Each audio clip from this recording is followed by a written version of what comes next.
নমস্কাৰ মোৰ YouTube channel NS ব্লগলৈ আপোনালোকক স্বাগতম জনাইছোঁ। আশা কৰোঁ সকলোৱে মোৰ ভিডিঅ' চাই ভাল পাইছে। পুনৰ এটা নতুন ভিডিঅ' লৈ আহিছোঁ। যিহেতু বিহু আহিলে মানে ভোগালী বিহু, তো ময়ো ভাবিছোঁ যে পিঠা বনানো কেনেকৈ বনাওঁ আপোনালোকক ভিডিঅ' সহকাৰে দেখাওঁ বুলি ভাবিছোঁ। তো বলক তেন্তে ভিডিঅ'টি আৰম্ভ কৰোঁ। তিলখিনি ধুনীয়াকৈ ধুই ইয়াৰ ৰ'দত শুকাব দিছোঁ। লগতে ইয়াৰ বন্নি চাউল মানে বৰা চাউল, আমি বন্নি চাউল বুলি কয়, সেইখিনি তিয়াই ৰাখিছিলোঁ। তাৰপিছত এয়া ভাত খোৱা চাউলৰ গুড়াও খুন্দিম।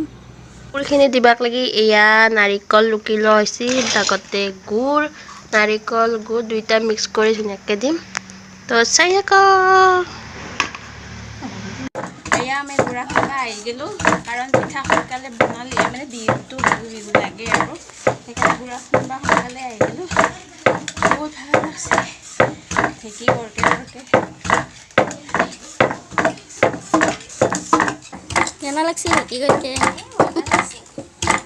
কেনা লাগছে মা হ্যাঁ পিঠা কৰিব পিঠা যাই কিনে হা বিহুৰ কথা ভাল লাগছে। সেইটো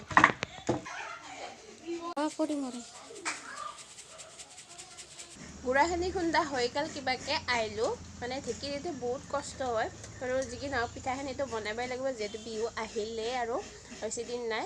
তো বলক আৰম্ভ কৰোঁ, আৰু ভাত পানী খাই ল'লোঁ ধুনীয়াকৈ, আৰু এতিয়া পিঠা বনা আৰম্ভ কৰোঁ। আপোনালোকে ভিডিঅ'টি শেষলৈ চাই থাকিব। এয়া মই পিঠা পোৰা আৰম্ভ কৰি দিলোঁ, মানে পুৰিলোৱে কেইখনমান। তাৰপিছত এয়া দি দিছোঁ গুড়াখিনি মই ইয়াতে দি দিলোঁ, আৰু মাজত পুৰ দিবাক লাগি মই নাৰিকল আৰু গুড় যিহেতু ভাজিয়ে থৈ দিছোঁ সেইখিনি দি দিম। আৰু নাৰিকল আৰু গুড় ভাজি কিনে এনেকৈ দিলি মানে পিঠাখন খাবলৈ সোৱাদ লগা হয়।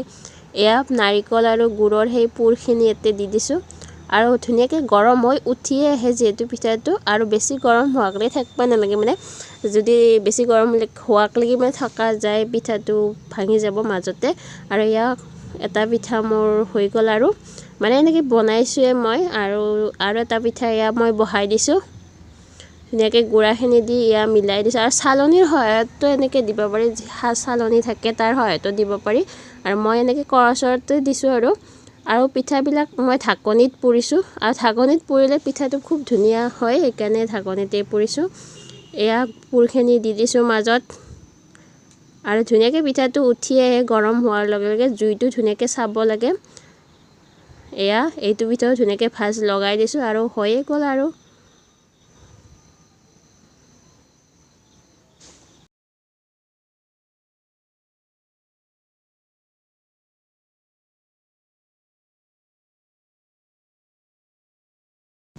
এয়া মই নাৰিকলৰ পুৰখিনি আৰু মাজত এনেকৈ দি দিছোঁ, আৰু বনাবলৈ সঁচাকৈ বহুত সহজ হয়, কাৰণ জুইটোৰ লেভেলটো যদি ঠিকে থাকে পিঠাটো খুব ধুনীয়াকৈ উঠি আহে নিজে নিজে, আৰু ধুনীয়াকৈ এয়া ভাজ নিজৰ মতে দি দিব পাৰি, যেনেকৈ পিঠাটো বনাওঁ বুলি ভাবে। আৰু এয়া বনাই লৈছোঁ মই, আৰু প্ৰত্যেকটো পিঠা বনোৱাৰ পিছত এনেকৈ ধুনীয়াকৈ মুচি দিব লাগে, যাতে তাৰ গুড়িখিনি নেক্সটটো পিঠাত মানে লাগি নাযায়, আৰু ধুনীয়াকৈ চাফা কৰিলে পিঠাটো ধুনীয়াকৈ চাফা হৈ উঠে।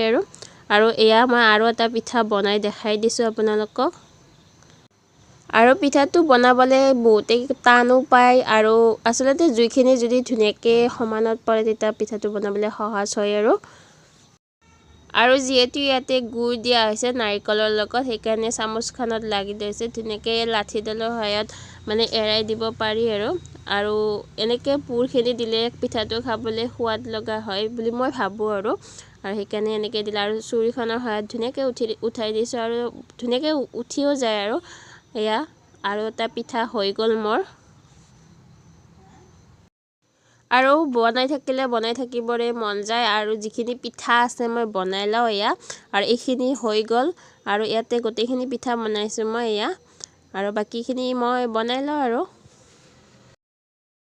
এয়া মোৰ গোটেইকেইটা পিঠা বনোৱা হৈ গ'ল। আশা কৰোঁ সকলোৱে ৰেচিপিটো চাই ভাল পাইছে, আৰু গোটেইকেইটা পিঠাই মই ঢাকনিৰ সহায়ত বনাইছোঁ, আৰু টাৱাতো এনেদৰে বনাব পৰা যায়। আৰু যদি এনেধৰণে মই দিয়া ধৰণে পিঠাবিলাক বনায় তেতিয়া ভাঙাৰ চান্স নাথাকে। আৰু আশা কৰোঁ সকলোৱে ৰেচিপিটো চাই ভাল পাইছে। যদি ভাল পাইছে তেনেহ'লে লাইক, শ্বেয়াৰ, কমেণ্ট আৰু ছাবস্ক্ৰাইব কৰিবলৈ নাপাহৰিব, আৰু লগতে থকা বেল আইকনটিও দবাই দিব, যাতে মই দিয়াৰ ভিডিঅ'ৰ ন'টিফিকেশ্যন আপোনালোকে আগতে পায়। আজিলৈ আহিছোঁ দেই, বাই বাই।